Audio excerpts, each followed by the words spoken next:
Kim Chu, Vice Ganda at Bella hindi na nag-abot-abot sa party ng Showtime.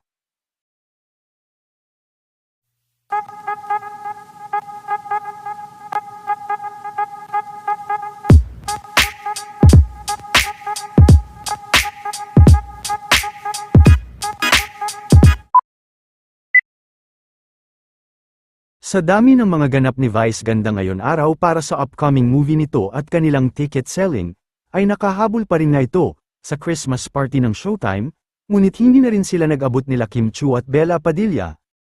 Dahil maaga rin na umalis ang dalawa, naiwan naman na nagdiriwang ang iba pang mga Showtime host.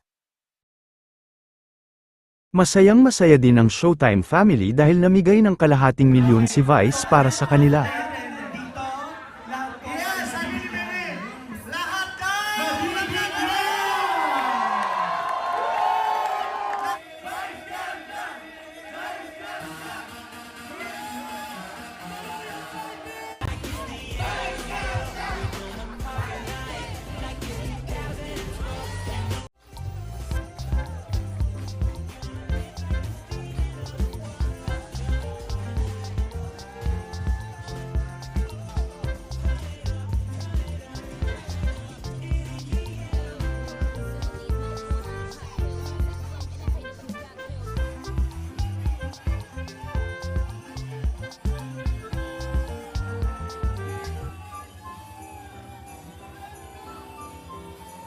Namigay na rin ng regalo si Kim Chu at iba pang mga host.